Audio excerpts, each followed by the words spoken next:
மதிப்பிற்குரிய கன்னிராசி நண்பர்கள், சகோதர சகோதரிகள் அனைவருக்கும் எனது கனிவான வணக்கங்கள். கன்னிராசி நண்பர்களுக்கு இந்த 2025ஆம் வருடம் நடைபெறக்கூடிய குரு பயிற்சியினால் என்ன மாதிரியான பாசிட்டிவான சுபபலன்கள் கிடைக்கும் அப்படிங்கிறத பற்றி ஒரு தெளிவான விளக்கத்தோட பொதுவான பலனாக இந்த பதிவில் நம்ம பார்க்கலாம்.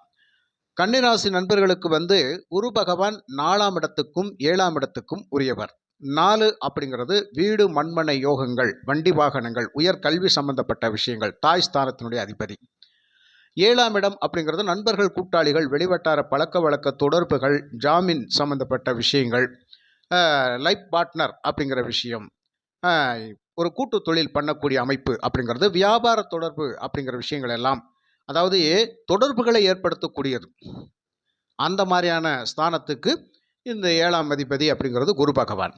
இந்த 4க்கும் 7க்கும் உரிய குரு பகவான் 10ஆம் இடத்தில் வந்து அமர்ந்தால் உங்களுக்கு என்ன சுபபலன் கிடைக்கும் அப்படிங்கிறது தான் இந்த பதிவில் நம்ம பார்க்க போகிறது. பொதுவாக கன்னிராசி நண்பர்கள் என்ன சொல்கிறாங்க, ஐயா வருஷம் குரு பயிற்சி ஆகுது, ராகு கேது பயிற்சி ஆகுது, சனி பயிற்சி ஆகுது, இதுக்கு இடையில் மாதாந்திர கிரக பயிற்சிகளும் ஆகுது. ஆனால் யூடியூப்பில் காணொளிகள் ரொம்ப சிறப்பாக தான் வந்துக்கிட்டு இருக்குது. கன்னிராசிக்கு அப்படி நடக்கும், இப்படி நடக்கும், கோட்டையை பிடிப்பீங்க, கொடியை நாட்டுவீங்க இப்படின்னு சொல்லி பல விஷயங்களை சொல்லி தான் நீங்களும் வீடியோ போடுறீங்க. ஆனால் நாங்களும் பார்த்து உங்களுக்கு லைக்ஸும் கமெண்ட்டும் கொடுத்துக்கிட்டு தான் இருக்கிறோம். ஆனால் எங்களுக்கு ஒன்றும் நடந்து பாடில்லை, ஆனால் உங்களுக்கு அமோகமாக நடக்குது அப்படின்னு சொல்லி நிறைய நண்பர்கள் கமெண்டில் நீங்கள் பேசுகிறீங்க. ஆனால் ஒரு விஷயத்தை நல்லா கவனிக்கணும் நண்பர்களே. கோச்சார பலன்கள் அப்படிங்கிறது பொதுவாகவே அந்தந்த கிரகங்கள் அந்தந்த பாவகங்களுக்கு பயிற்சியாகி அமர்கின்ற பொழுது அது கொடுக்க வேண்டிய பலாபலனை கொடுத்து கொண்டு தான் இருக்கும்.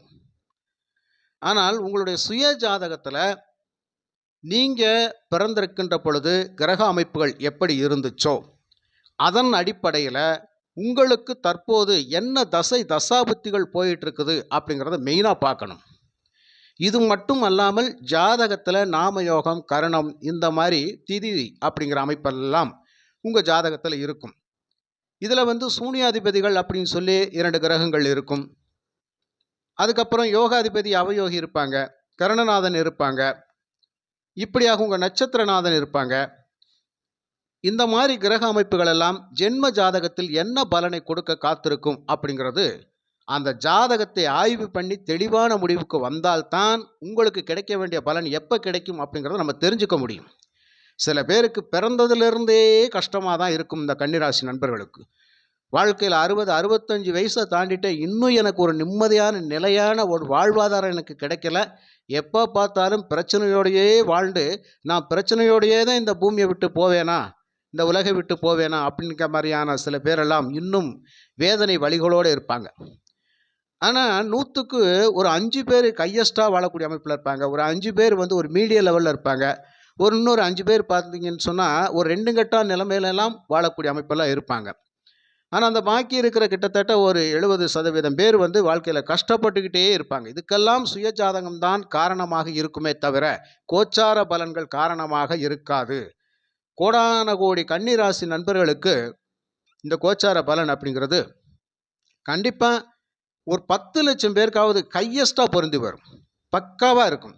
ஏன்னா இந்த பலனன் அப்படிங்கிறதும் அவங்களுக்கு ஜாதக ரீதியாக நடக்கக்கூடிய தசாபுத்திகளும் கரெக்டாக மேட்சாகி வரும். அவங்க நல்லா இருப்பாங்க, அவங்களுக்கு நம்ம சொல்கிறதெல்லாம் கிடைக்கும். அதில் ஏன் நாமளும் ஒரு ஆளாக இருக்கக்கூடாது, அதை முதல்ல நீங்கள் சிந்திச்சு பாருங்கள், இல்லைங்களா? இந்த விதத்தில் தான் கோச்சார பலன்கள் நம்ம கொடுக்குறோமே தவிர மற்றபடி நீங்கள் சொல்கிற மாதிரி எதுவுமே நடக்கலை, சுத்த வேஸ்ட்டு, 15 நிமிஷம் பேசி ஒரு பிரயோஜனம் கிடையாது அப்படின்னு சொல்கிறதுல எந்த விதத்திலையும் நியாயம் இல்லை நண்பர்களே.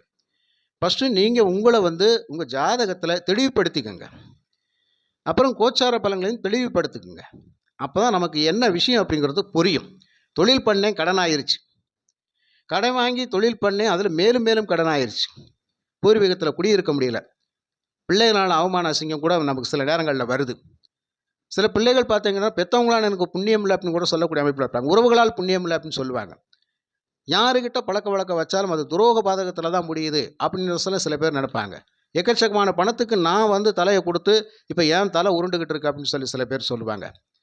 ஒருத்தனை கூட்டு சேர்ந்து தான் நான் பிஸ்னஸ் பண்ணேன், அதோட சோலி முடிஞ்சு அப்படின்னு சொல்கிறவங்க நிறைய பேர் இருப்பாங்க. இதுக்கெல்லாம் என்ன காரணம்? சுய ஜாதகம் தான் முடிவு செய்யும். அதனால் அதை பார்த்து தெளிவு பண்ணாமல் எந்த ஒரு முடிவுக்கும் வராதிங்க. சரிங்களா? சரி, இந்த குரு பயிற்சி பலன் எப்படி இருக்கும்? குரு பகவான் பாக்கிய குருவாக இருந்து இப்போ வந்து அவர் 10ஆம் இடத்துக்கு தொழில் ஸ்தானத்துக்கு வரார். கன்னிராசி நண்பர்களை பொறுத்த மட்டும் இங்கே என்ன நடக்கும்? 10ஆம் இடம் ஜீவனஸ்தானம். அந்த ஜீவனஸ்தானத்தில் குரு வந்து அமர்கின்ற பொழுது பதவிகளை கொடுத்து விடுவார். நல்ல ஒரு வேலை வாய்ப்பை கொடுத்துருவார். நல்ல ஒரு உயர் பதவியில் ப்ரொமோஷனில் கொண்டு போய் உட்கார வச்சுருவார். ஆனால் அந்த இடத்துல அந்த வேலையை செஞ்சு நல்ல பேர் வாங்குறதுக்குள்ளே போதும் போதும்னு ஆயிடும். ரொம்ப நெருக்கடியான ஒரு சூழ்நிலை கொடுத்து வச்சுருப்பாங்க. அதான் 10ல் குரு இருந்தால் பதவிக்கு ஆபத்து அப்படின்னு சொல்லி ஒரு சொல்வாக்கு இருக்குது ஜோதிடத்தில். அப்போ 10ஆம் இடத்துக்கு குரு பகவான் தான் இந்த மாதிரி இருக்கும் அப்படின்னு ஒரு அமைப்பு. ஏன்னா இவர் வந்து ஒரு பதவியில் இருந்தால் நேர்மையாக இருந்து தான் செயல்படணும்னு சொல்லி நினைப்பார். ஆனால் சுற்றி இருக்கவங்களுக்கு அது பிடிக்காது. இவர் எப்போ பார்த்தாலும் நேர்மை நேர்மைன்னு பேசிக்கிட்டே இருக்கிறாரு, நம்மளையும் வாழ விட மாட்டேங்கிறாரு, இவரும் வாழ மாட்டேங்கிறாரு அப்படிங்கிற ஒரு கணக்கு, ஒரு தவறான கணக்கை போட்டு அவருக்கு ஒரு நெருக்கடியை கொடுப்பாங்க. வேலைப்பளு வந்து அதிகரிப்பாங்க. 4 ஆள் செய்கிற வேலை 5 ஆள் செய்கிற வேலையெல்லாம் ஒரு ஆளை செய்ய சொல்லி வற்புறுத்துவாங்க, டார்ச்சர் பண்ணுவாங்க. இந்த சூழ்நிலையில் இவர் வந்து இந்த இடத்துல வேலை செய்யலாமா வேணாமா, வேலையை விட்டுட்டு போகலாமான்ற முடிவுக்கெல்லாம் வர வேண்டிய சூழ்நிலையில் கொண்டு வந்து விட்டுருவாங்க. அதனால் வந்து இந்த குருபவன் இருக்கிற இடத்துக்கு நன்மை அவனால் செய்ய முடியாத ஒரு கட்டாயத்தில் தான் இருப்பார். ஆனாலும் கெட்டாலும் மேன்மக்களே அப்படிங்கிற மாதிரி எந்த துறையில் இருந்தாலும் சிறந்து விளங்கக்கூடிய அமைப்பு அப்படிங்கிறது நிச்சயமாக உண்டு. அதன் அடிப்படையில் 10ஆம் இடம் கண்டிப்பாக ஒரு சிறப்பான இடத்தை பெறுதுன்னு அர்த்தம். அப்போது தொழில் ஜீவனம் சிறப்பு அப்படிங்கிறத நம்ம எடுத்துக்கலாம். அதுக்கப்புறம் இந்த கன்னி ராசிக்கு அவருடைய பார்வை அப்படிங்கிறது குடும்பஸ்தானத்துக்கு விழுகும், 5ஆம் பார்வை. அப்போ வாக்குஸ்தானம் குடும்பஸ்தானம் அப்படிங்கிறத விழுகின்ற பொழுது குடும்பத்தில் இதுவரைக்கும் இருந்த குழப்பங்கள் நீங்கி மனமகிழ்வு சந்தோஷம் அப்படிங்கிறது, ஒரு வருமானம் திருப்திகரமாக இருக்கும். நம்ம நினைச்சதை வாங்கக்கூடிய அமைப்பில் இருப்போம். நம்ம சொல்வாக்குக்கு ஒரு மரியாதை இருக்கும். ஒரு குழந்தைகளெல்லாம் இந்த காலகட்டத்தில் சிறப்பாக கல்வியில் சிறந்து படிக்கக்கூடிய அமைப்பிலெல்லாம் இருப்பாங்க. வாக்கு உண்மை எடுபடும், சொல்வாக்கு எடுபடும். புரியுதுங்களா? இப்படியாக அனைத்து விஷயங்களிலும் ஒரு தன செல்வம் அப்படிங்கிறது தாராளமாக கிடைக்கும். அப்போ நம்ம சிறப்பாக இருந்துக்கலாம். அது ஒரு அமைப்பை நமக்கு கண்டிப்பாக கொடுப்பார். அதுக்கப்புறம் அவருடைய 7ஆம் பார்வை பிறகு 4ஆம் இடத்துல விலகும். இந்த 4ஆம் அதிபதி 4ஆம் இடத்தையே பார்க்கின்ற பொழுது கண்டிப்பாக கன்னிராசி நண்பர்களுக்கு இந்த ஒரு வருடத்துக்குள்ள வீடு மண்மனை யோகம் நிச்சயமாக அமையும். ஒரு லைஃப்பை வந்து ஒரு நல்ல சந்தோஷமாக வாழ்ந்து கழிக்கணும் அப்படிங்கிற அமைப்பு வரும் பார்த்தீங்களா? அப்போ இந்த 4ஆம் இடம் என்ன சொல்லுது? ஒரு தாய் தன் பிள்ளைகளுக்கு என்னவெல்லாம் செய்து கொடுக்க நினைப்பாளோ அதே மாதிரி இந்த 4ஆம் இடம் அந்த ஜாதகருக்கு எல்லாத்தையும் கொடுக்க கடமைப்பட்டிருக்கும். ஒரு துரோகம் பண்ணுமா, அம்மாவே பிள்ளைகளுக்கு ஏதாவது பண்ணுமா, இடைஞ்சல் பண்ணுமா, துரோகம் பண்ணுமா? பண்ணாது. ஆனால் அது மாதிரி தான் இந்த 4ஆம் இடம் அப்படிங்கிறது உங்களுக்கு அம்பூட்டு பலனையும் கொடுக்க காத்திருக்கிறது. அப்போ என்ன ஆகும்? ஒரு கல்வி சம்மந்தப்பட்ட விஷயங்களை நல்லா படிக்கணும் அப்படின்னு சொல்லி ஒரு உந்துதல் பண்ணும். ஒரு வேலை சம்மந்தப்பட்ட விஷயங்கள் நீ எந்த இடத்துல வந்து சிறப்பாக செயல்படணும் அப்படின்னு சொல்லி அந்த உந்துதல் பண்ணும். இப்படி ஒவ்வொரு விஷயத்திலும் உங்களை வந்து மேன்மைப்படுத்தக்கூடிய அமைப்பில் இருக்கும். ஒரு வாடகை வீட்டில் இருந்து ஒரு சொந்த வீட்டுக்கு போகக்கூடிய அமைப்பு, எனக்கு கட்டுமானம் எப்போ சிறப்பாக கிடைக்கும், அதுக்கான வாய்ப்பு கிடைக்குமா, ஒரு லேண்ட் வாங்கி நான் ஒரு வீடு கட்டுறதுக்கான ஒரு அமைப்பு கிடைக்குமா, பழைய வாகனங்களை வச்சுக்கிட்டு நான் செலவு செஞ்சு போதும் ஆயிடுச்சு, ஒரு புதிய வாகனங்கள் வாங்குறதுக்கான வாய்ப்புகள் எனக்கு கிடைக்குமா, ஆடை ஆபரணங்கள் வாங்குவதற்கான ஒரு வாய்ப்புகள் கிடைக்குமா, வீட்டுக்கு தேவையான ஒரு அத்தியாவசிய பொருட்கள் வாங்குறதுக்கான ஒரு வாய்ப்பு எனக்கு கிடைக்குமா, நினைத்த காரியங்கள் ஏதாவது சக்ஸஸ் ஆகுமா, இப்படி எதிர்பார்ப்புகள் அப்படிங்கிறது 4ஆம் இடம். அந்த 4ஆம் இடம் சிறப்பாக இருக்கும். அப்போ குருவனுடைய பார்வை நிச்சயமாக அந்த இடத்துல விழுகிறதுனால இந்த காலகட்டத்தில் கன்னிராசி நண்பர்களுக்கு ஒரு சந்தோஷம் மனமகிழ்வு நிச்சயம் உண்டு. அதுக்கப்புறம் அவருடைய 9ஆம் பார்வை 6ஆம் இடத்துல விழுகுது. பொதுவாக கன்னிராசி நண்பர்களுக்கு எதிரிகளே இல்லாமல் இருக்கவே முடியாது. சூழ்ச்சி தந்திரங்களோடையே செயல்பட்டு உங்களை வீழ்த்தி விடுவாங்க. நீங்கள் வந்து என்னென்னா பரமாத்மா யதார்த்தமாக தான் வாழ்க்கையில் செயல்பட்டுக்கிட்டு இருப்பீங்க. அந்த யதார்த்தங்கள் சில நேரத்தில் உங்களுக்கு குழி பறிச்சிடும். நீங்களே போய் உங்களுக்கு பின்னாடி வெட்டி வச்சுருக்க குழியில் பின்னாடி வாக்கில் போய் விழுந்துருவீங்க. ஏன்னா அந்தளவுக்கு குழி பறிப்பாங்க. அப்படின்னா என்ன அர்த்தம்? கூட இருக்கிறவங்களே உங்களுக்கு பிரச்சனையை உருவாக்கி விட்டுருவாங்க. நல்லா பேசிக்கிட்டு இருப்பாங்க, அவங்கள நம்பி பயணிச்சிருவீங்க.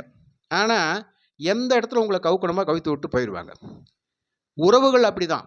உறவுகளையெல்லாம் நம்பி நீங்கள் பயணிக்கின்ற பொழுது இந்த இடத்துல அதான் நடக்கும். யாரும் உங்களுக்கு ஒரு சப்போர்ட்டிங் பண்ண மாட்டாங்க. கடுமையாக உழைப்பீங்க. அதாவது ரொம்ப கஷ்டப்பட்டு உழைக்கிறேனையா, உழைச்சி ஓடா தேஞ்சது தான் மிச்சம், ஒரு பிரயோஜனம் இல்லையா, சம்பளம் 1000 வாங்கிட்டு வந்தேன். சாயங்காலம் செலவெல்லாம் போட்டு மிச்சம் இருக்கான்னு பார்க்குறேன், ஒண்ணுமே கிடையாது. மறுநாள் காலையில ரூ. 10 நான் கடை வாங்க வேண்டிய கட்டாயமா இருக்குது. எப்ப பார்த்தாலும் ஆஸ்பத்திரி செலவு. புரியுதுங்களா? எப்ப பார்த்தாலும் இடமாற்றம். எதிர்பார்த்து நிறைவேற மாட்டேங்குது. இப்படியாக கடன் பிரச்சனை. தேவைக்கு மேல செலவாயிருது. வருமானம் பற்றாக்குறை இருக்கிறது, அதனால கடன் வாங்குறேன். அந்த கடனை கட்ட முடியல. அந்த கடனை கட்டுறதுக்கு இன்னொரு கடனை வாங்கி குடுத்துக்கிட்டு இருக்கேன். இப்படியெல்லாம் சிரமப்பட்டு கொண்டிருக்கின்ற அந்த கன்னிராசி நண்பர்களுக்கு கொஞ்சம் ஆறுதலாக இந்த குரு பகவான் 9ஆம் பார்வையாக உங்களுடைய 6ஆம் இடத்தம் ருணரோக சத்ருஸ்தானத்தை பார்ப்பார். அந்த ஸ்தானம் அப்படிங்கிறது ஒரு புனிதப்பட போகுது. அதனால இந்த இடத்துல இந்த காலகட்டத்தில் ராகு பகவானும் பேச்சாகி 6ல வந்து அமருவார். பொதுவா ராகு 6ல இருக்கிறது ரொம்ப சிறப்பான விஷயம். திடீர் அதிர்ஷ்டங்கள் வாய்ப்புகள் எல்லாம் கொடுக்கக்கூடிய அமைப்பு வந்து ராகுக்கு தான் உண்டு. சப்போஸ் உங்களுக்கு வந்து ராகு யோகாதிபதியாக இருந்து அவருடைய தசை தசாபுத்தி எல்லாம் இந்த காலகட்டத்தில் கோச்சார ரீதியாக நடந்துகிட்டு இருந்துச்சு அப்படின்னு சொன்னால் 1.5 வருஷம் அப்படிங்கிறது ராகு வாரி கொடுத்துட்டு போயிடுவார். நீங்கள் என்ன செய்கிறீங்களோ அதுக்கு லாபம், அது வந்து உழைப்புக்கேற்ற ஊதியம் அப்படிங்கிற பன்மடங்காக கிடைக்கும் அப்படின்னு சொல்ல வரேன். 6ஆம் இடம் கடினமான உழைப்பு, இடமாற்றம், சர்வீஸ், பதவி உயர்வு, இந்த மாதிரியான வேலைகளெல்லாம் செய்து கொடுக்கும். அதனால் இந்த அமைப்பில் எல்லாம் நிச்சயமாக ஒரு நல்ல பலனை நீங்கள் அடைவீங்க நண்பர்களே. அதனால் அந்த குருவனுடைய பேச்சு காலம் அப்படிங்கிறது ரொம்ப ரொம்ப அற்புதமாக சிறப்பாக செயல்படக்கூடிய அமைப்பு. இதுவரைக்கும் பாக்கிய குருவாக இருந்தும் அவர் வந்து நமக்கு ஒரு பலனை குறைத்து கொடுத்திருந்தாலும் இந்த குருவுக்கு வந்து சுக்கிரனுடைய வீடு பகை வீடாக இருக்கின்ற ஒரு காரணம் அப்படிங்கிறது இருக்குது. அசுரகுரு தேவகுரு அப்படிங்கிற அமைப்பில் போய் அசுரகுரு வீட்டில் போய் தேவகுரு இருக்கின்ற பொழுது இங்கே ஒரு நெருக்கடியான சூழ்நிலை இருந்திருக்கும். ஆனாலும் எந்த இடத்துக்கு வேணாலும் போய் பொழைச்சிக்கலாம், கஷ்டப்பட்டு போவோம், ஏதாவது ஒரு இடத்துக்கு வேலை தேடி போவோம், நாடு விட்டு நாடு போவோம், கண்டம் விட்டு கண்டம் கூட தாவோம் ஐயா, சொந்த ஊரில் இருக்க முடியல, ஏதாவது ஒரு பக்கம் போகலாம் அப்படிங்கிற ஒரு அமைப்பு அப்படிங்கிறது இருந்திருக்கும். போய் ஏதாவது ஒரு தொட்டுக்கோ தொடச்சுக்கோன்னு சொல்லி ஒரு வேலையை கைப்பற்றி ஒரு வாழ்வாதாரத்தை நோக்கி போயிட்டு இருப்போம். இதுதான் பாக்கிய குருவாக செஞ்சு கொடுத்துருக்கக்கூடிய வேலை. இருந்தாலும் ஆன்மீக வழிபாடு நிச்சயமாக வேணும். இப்போ ஒரு ஆன்மீக பக்தி வழிபாடு அப்படிங்கிறது நிச்சயமாக இருக்கணும். கன்னிராசி நண்பர்களை பொறுத்த மட்டும் எந்த அளவுக்கு நீங்கள் இறை வழிபாடு பண்ணுறீங்களோ அந்த அளவுக்கு உங்களுக்கு சிறப்பான பலன் உண்டு அப்படிங்கிறது தான்.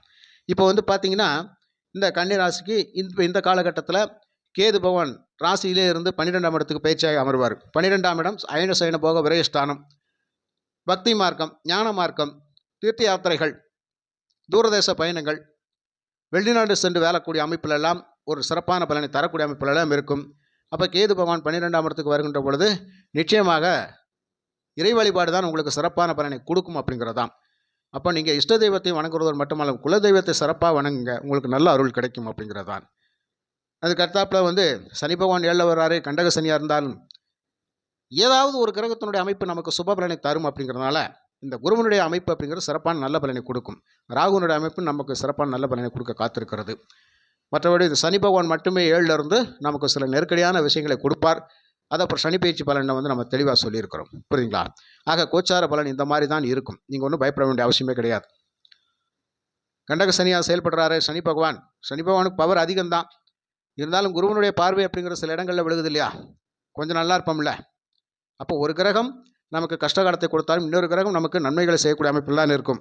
மற்றபடி வந்து 7ல் சனி வேறாரு, வருத்தி எடுத்துருவாரா அப்படிங்கிற அமைப்பெல்லாம் சில பேர் எதிர்பார்த்துக்கிட்டு இருப்பாங்க. ஆனால் சனியே யோகாதிபதியாக வந்து 7ல் வந்தார்னா நல்லதொரு மனைவி, சகோதர ஒற்றுமை, நல்ல நண்பர்களை ஏற்படுத்தி கொடுத்து ஒரு நல்ல உயர்ந்த இடத்துல வச்சு உங்களை பார்த்துருவார். யார் பார்த்தாலும் உங்களுக்கு சப்போர்ட் பண்ணக்கூடிய அமைப்புலலாம் இருக்கும். அதனால் கோச்சார பலனை பார்த்துட்டு நீங்கள் பயந்துடாதீங்க. இதில் நமக்கு நடக்கலை அப்படின்னு சொல்லி சங்கடப்படாதீங்க. சுய ஜாதகத்தை தெளிவாக ஆய்வு பண்ணிங்கன்னா கண்டிப்பாக அதில் உங்களுக்கு நல்ல பலன் காத்திருக்கும் நண்பர்களே. அப்போ இந்த பலனையும் அதோடு ஒப்பிட்டு பாருங்கள், சிறப்பான பலனாகத்தான் இருக்கும் என்று கூறி மற்றும் ஒரு நல்ல பதிவில் நான் உங்களை சந்திக்கின்றேன். நன்றி, வணக்கம்.